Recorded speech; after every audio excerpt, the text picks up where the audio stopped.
I think we've been in an awkward time. I like the question because it's hard. I'm talking to so many people right now who are either trying to find work or they're trying to find clients, and they share similar challenges. But I think for anybody who's working in sales right now, we're seeing a lot of expense management, but I'm a much bigger believer in talking about revenue strategies. I just think that we need to get back to really focusing on how we help companies grow their audiences and improve their revenue. This is the Pass the Pitch podcast with Anna Frazzetto. Each episode, we sit down with bold thinkers and industry trailblazers to uncover the strategies, stories, and sparks of inspiration that drive growth and transformation.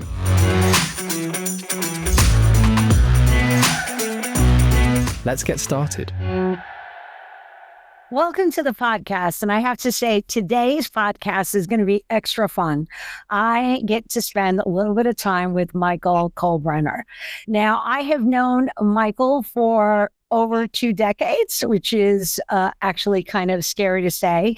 But what I enjoy is truly how passionate you are about technology. And actually, you write this in your LinkedIn, the About section, where you talk about that you're a passionate technology evangelist and architect with 25 years of experience. Also, if you're like me, we just kind of stop at 25 years because we don't want to keep adding numbers to that clock. But I want to talk. Isn't that true, right? I want to talk about your company, Architero. I want to make sure I'm saying that correctly. So this is your consulting firm, and basically you talk about, you follow a repeatable process that you've developed over 3 decades of running software development and enterprise IT projects from startups to Fortune 500 companies.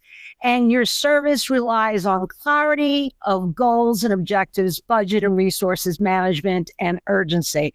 I love how you bundled and packaged that all together. So welcome to the show. Thank you so much. It's a pleasure to be here.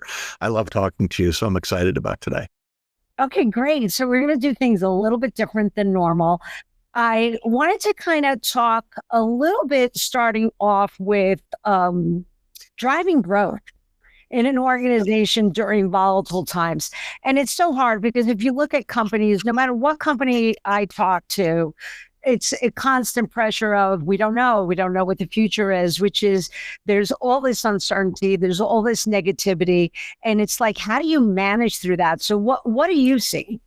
Yeah, I mean, it's interesting. As you were talking, I worked at Bank of America for a little bit, and they use some language that I think is really good. They talk about sustainable growth, right? And they're in a good position, being the largest bank or the second largest bank in this country. But they think about it as having an active balance of always thinking about growth and never letting up on that as an ambition.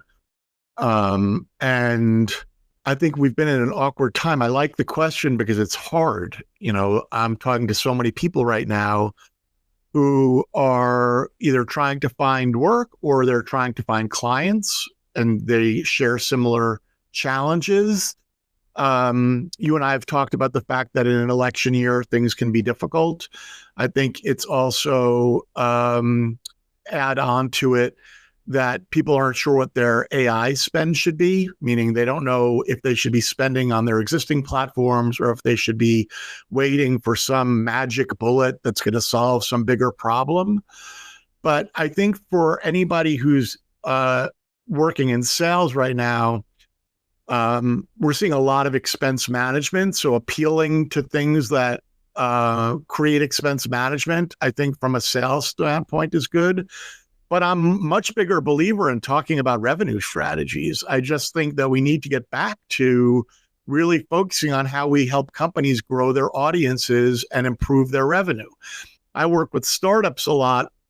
And while I'm a technical person and I present myself as a chief technology officer, when I talk to startups, I am mostly talking about revenue.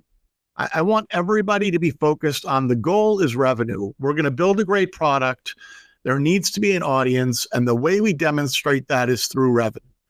And I try to remind people of that all the time. And then I think the other opportunity in sales right now is to talk about efficiency, which is the expense side of the sales pitch, right? I can help you gain efficiency by using these tools, which will lower your overall costs. But that's complicated. Your overall costs might be headcount, and either you need to reassign that headcount or you need to lay that headcount off. And that's hard. And layoffs are also expensive. And so I think right now I'm hearing a lot of people sort of ask the question you're asking, which is, what is my sales strategy? What is the best way I can, build my product in the market? Right. It's interesting you say that, Michael, because I have to say what kind of led me to starting my own company was the fact of, as you talk to more and more companies, they're in this like in-between phase where they need senior leadership to kind of help them with the sales strategy, sales process, but don't want to spend a boatload of money to get a full-time resource to do that. So it seemed to be like the sweet spot, but it's almost like companies are going through, how in baseball you talk about like, oh, he's got the yips, like he can't, hit anymore. He's gotten too much in his head. She's gotten too much in her head. And I feel companies are like that right now, where we need to almost like shake people up and say, okay, listen, we've gone through tough times before. It's not the end of the world.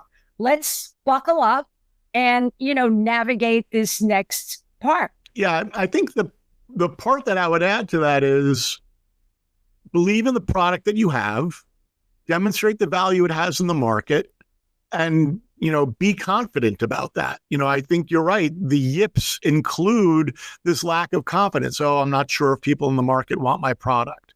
Well, if you're not sure, then your pitch is going to sound like that.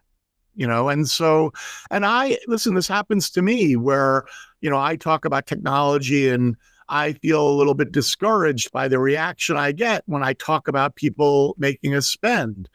But the successful salespeople are the people who, I think, listen to the objection and remind their customer about the importance of investing in the future. And that's what the sales process is about. And I don't know, I do think like there's a little bit of technology project fatigue. I think there's also a little bit of no code, low code fatigue, meaning we all bought Salesforce and thought it would solve every problem we have, and maybe it didn't. I also think, and why I appreciate what your company is doing, is I think we have to hold ourselves accountable to train our people on how to do this. I talk to a lot of senior leaders who hire sales forces or run marketing, and frequently they describe bad experiences in the hiring process, that, it's hit or miss when you hire a salesperson. And yeah, I think it's especially hit or miss in sales versus other areas of a company. But what are we doing? How are we helping people? Are we helping drive a pipeline through marketing? Are we giving them leads? Are we mentoring them and partnering them with a senior salesperson? I just think this idea that we have a great product and I've hired you and go hit the road, especially now where, you and I grew up where we showed up in person, right? And now we don't show up in person, and that is harder. It's harder to make a connection. We'd all rather show up in person, but again, budgets are different. We have this ability to work on Zoom together. And so I think now more than ever, we need to be talking to our sales force about what the process looks like. And, from especially the lead statuses, like what do I do with my cold lead? What do I do after a first call? How do I make sure I get in front of them for a second call? Am I showing up in person for a third meeting? I just think being more prescriptive and telling people how to do it is a key part of this. I think this hands-off approach where we're like, knock them dead, I just don't think that works. Right. And, Michael, again, I want to unpack a little bit about what you said, because I think there are so many key golden nuggets that you just shared. one, the fact is, why is it acceptable that when you hire a salesperson that it's like, well, you know what, we hire 4 salespeople, only 1.5 or 2 might work out. It's almost like that's become kind of the mode of operation. But you're right, we're not arming them the right way. We're not coaching, mentoring, and providing them the tools that they need. Also, on the flip side, the technology piece that you kind of alluded to is the fact a lot of times salespeople find it overwhelming with how much technology they need to use to track their, opportunities. Where am my prospects? Where is it in the funnel? How is it working its way through the funnel? All my contacts with the client. And I've seen salespeople that would just cheat. They're like, I'm going to wait until this is a done deal before I put it into the system. Again, I would question, what's the process? Is there a flaw in the process if somebody wants to cheat? It's funny. I was coaching a startup and the sales team came to the meeting to give an update, and they gave a verbal update. I met with this client last Wednesday and this other potential client the Monday before, and I have a follow-up from a first meeting. And I said, I think this is great. I love that you're out there and it sounds like you're doing great stuff, but could I see this as a report? I would love to see the names of the clients, the names of the people, the day you met them, and just a little bit so that when we're reviewing this together, it feels meaningful. And because I'm an operations guy, I say, you want me to be prepared for when you close these deals. It shouldn't be surprises to me. You want me to be ready to deliver on our product on the day you close. So let's be transparent about it. The biggest challenge that you describe in sales is the wrestling match between the company who believes that the leads are their intellectual property, their right of ownership, and the salesperson who believes their network is their right of ownership.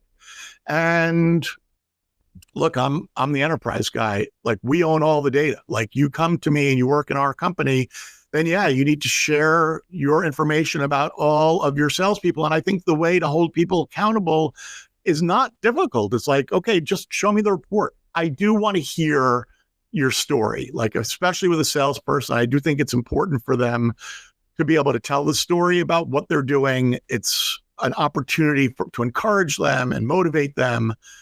But at the end of the day, I want to see a report. How many people did you meet? How many people did you call?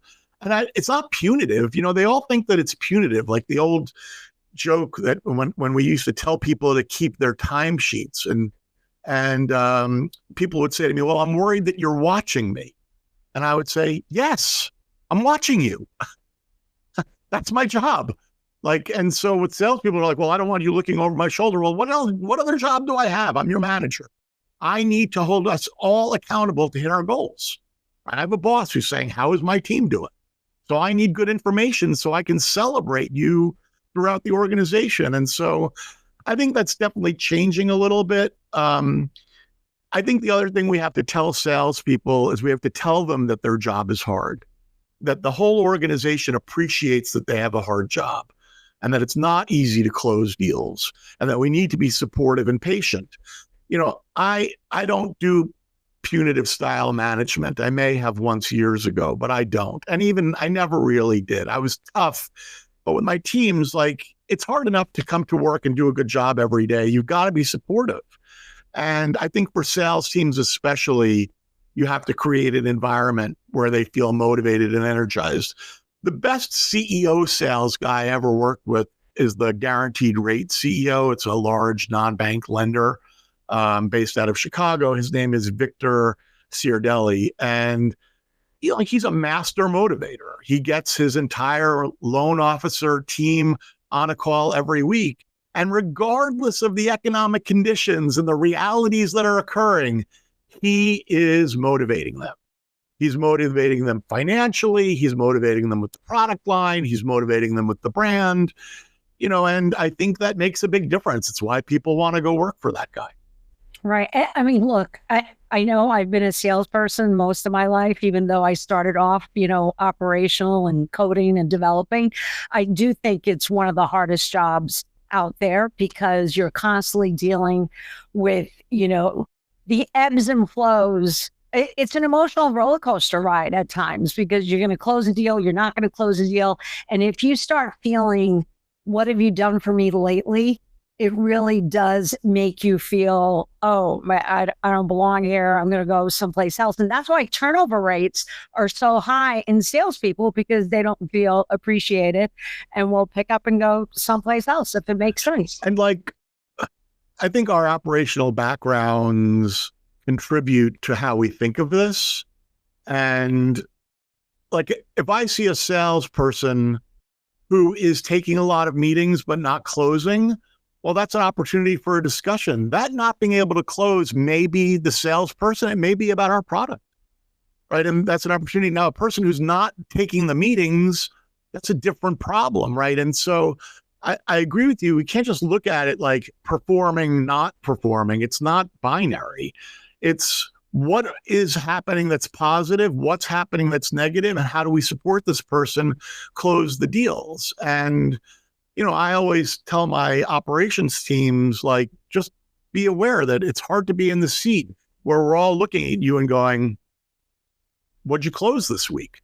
And it's a big job. And I think it's all of our job, and so if you're having a hard time closing, let's bring somebody in who can model that behavior, close the deal. Maybe you'll close the next one. But I just think that we spend too little time evaluating our salespeople in between those statuses. Why aren't they getting meetings? Why aren't they closing deals? What is happening? And I think it's important to treat it like that.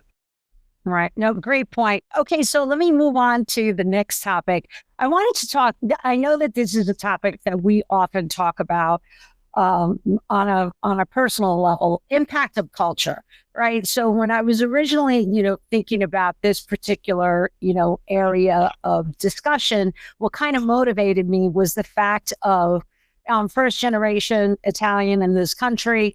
And I take a look at, the opportunities that I've had over the years in working globally, and the impact of how I do business in Hong Kong is going to be different than how I do business in Seattle, right? So all of that, the impact of culture has always been extremely beneficial, I feel, especially in the tech space, because it opens you up to so much more. So just wanted to get your perspective. Yeah, so I hear a couple of different things when we talk about culture. One of the things when we go through interview processes, we frequently talk about culture interviews. And I've tried to coach my teams to change that language a little bit. I think it should be a collaboration interview. I think that's what we're really evaluating. And then I think what you're also talking about is the benefit of inclusion when we are selling our product. I'm writing about something right now where I'm talking about diversity, not because it meets some external pressure, but because if we include diversity in our process, then our products are going to meet a broader audience and we're going to sell better. And so I also think, when you talk about global resources and thinking about how we sell globally, I think it's totally essential to be curious about all of these different places, so that when you're selling in Hong Kong or you're selling in India or anywhere around the world, that they sense that you have an appreciation for the cultural difference, but also the cultural enrichment. And so when I travel to India, like, that's cultural enrichment is off the charts. And from a management perspective, me saying to my teams, oh my God, I'm so thrilled to be here and to learn about you and to, work side by side, they feel that passion. They feel like, oh, this guy cares and he recognizes the difference and he's excited about it. And I think, to always sort of keep it in the sales part, like, I wish there was a way to express this, like, with an exaggeration, but I like sports. You know what I mean? And so, like, when I work worldwide, I know what's going on in the English Premier League, because I know that I meet people who follow that. I follow F1. F1 is one of the global sports that people watch. I always sort of check in on cricket a little bit, because if I'm in India, I know everybody is watching it. And so there are these ways for us to demonstrate our appreciation that I think just go a long way. Right. And you know what? You touched on diversity of thought, which is such a critical component in improving your product offering, your service offering, who you are as a company. It just makes you better. I mean, I agree. I try to keep it out of the controversial, which is what are the requirements or what are the laws. But I just think from running a company, it just has to make you better. Yeah, it does. I agree. All right. So now I'm going to ask you the $1 million question here, which is how do you balance family health, well-being? You start a new company, right? Just being able to kind of, what advice would you give the audience in being able, I know this is like the hardest question, I think, out of all of them, because it's so hard to find that balance. I mean, I try to be honest about this. And by that, I mean, like, I wasn't always great at it. I've worked at big companies that required me to work 60 to 70 hour weeks. So the first thing I say to young people that I think is important is understand what your personal time off policy is at your company and take the time that you're given. That nobody else is going to make sure you're taking your time off. Your manager is not going to say, have you taken your time off? Did you plan for the holidays? And so you have to take that upon yourself to make sure that you're planning your time off for the year. And I think everybody in December should they be thinking about their next year and what their plan for time off should be so that they're emphasizing the time they're going to have with their family. Because I talk to too many people who say, oh, I'm lucky I get 3 or 4 weeks PTO, but I don't really take it all. Well, you should take it all because nobody else is looking out for you, and, the differences between New York and other places I've lived is also a big difference. In Colorado, people are more likely to have better work-life balance than people in New York City. It's just a different kind of mindset. I always say that if I ask an employee to go to dinner in New York, it's kind of an expected outcome. They're coming to dinner. In Colorado, if I ask an employee to come to dinner, they might have to check with their spouse. They might have a commitment. And it took me a while to adjust to that and appreciate it, but that's the better way, right? To have balance in your life. And I think it's hard. People are ambitious and they are worried about how their work-life balance will impact their ambition. And so I do think, understanding what's right for you. The other thing I would say is you have to be talking to your partner about this all the time. If you're in a relationship, you have to talk to each other about what your expectations are, what you're willing to sacrifice, what your plans are. I just think it's hard. You end up in jobs that you don't expect and you end up working an amount of time that maybe you didn't consider. And then you're not going to soccer games and you can't get that time back. And so I think being really intentional about it. So even if you're working 60, 70 hours a week, if your kid has got soccer games on Tuesdays, let everybody know. You're going to leave at 5 on Tuesdays, or you're going to leave at 4. That's fine. Let everybody know. Work more on Mondays. I just think that you can't use your job as an excuse to sacrifice things that ultimately will be important in your life. And we all do it. I mean, I did it. Oh, yeah, me too. Guilty of it. And I have to say, in a bizarre kind of way, COVID was a great wake-up call because now what I do is I block out on my calendar. I'm not going to have an external meeting, before 8:30 in the morning. Because from 7:30 to 8:30, that's my time to kind of get organized. What am I going to do today? And so I have my coffee and be able to kind of ease my way into the day. Same thing, like block out time for lunch. How many times I would have back-to-back meetings? I'm like, oh my goodness, I didn't even have time to grab a bite to eat. Right. So you block out that 45-minute, whatever. So like that, you have time to go get yourself, a sandwich or a cup of soup or whatever. And then at the end of the day, my wrap up time. And then also my wrap up time turns into, that's when I'm going to go work out. That's when I'm going to go because now it's the end of the day. So I think it's being intentional, definitely key to doing that. And I know people have differences of opinion about work from home, but people are able to do it. They might be getting 2 hours of commute time back. Yes. And I just, in technology and engineering, especially, work from home works for us. If I have engineers, they're coding. I just, for me, I think I can make it work. We've all technology been managing global teams for 15, 20 years. And so I'm used to that kind of environment. But I think the best outcome of it is that people have some work-life balance that they never had before. And I understand what people think the risks and compromises are with it. But for me, I think the benefits are just amazing. And it's not a one size fits all. And that's what gets complicated for companies. But for work-life balance, there is nothing better than. I agree. Funny people say to me all the time is, they go, well, what if your employees aren't doing their work? I said, well, didn't you have management techniques before we worked from home to make sure people were working? You're a manager. Evaluate your employees. Like, I just, that one makes my head spin. We're like, well, people are not performing. Well, that's your job as a manager. Figure that out. Right. You're 100% spot on with that. Absolutely. It's like, they could not be performing if they were sitting in the same office as you, right? It's up to you to, manage that. My bad performers are bad performers at home or at the office. True. All right, let's have some fun now.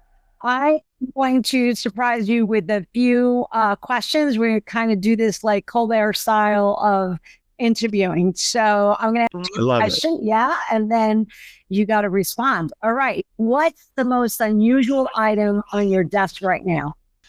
Well, I tend to have toys on my desk, fidget toys or Star Wars related toys. So today I will share the Chewbacca Pez dispenser. Yeah. That is. Now, the other thing I'll let you know is there's Pez in it. Oh. But the Pez have been in it since 2006. And so I'm not going to eat a Pez. But it probably tastes the same. Just knowing. It definitely tastes the same. Yeah. Yeah. So this is today's unusual object for sure. That is great. Okay. What's your guilty pleasure song that you never want anyone to hear during a sales call? I have mixed feelings about this, I think.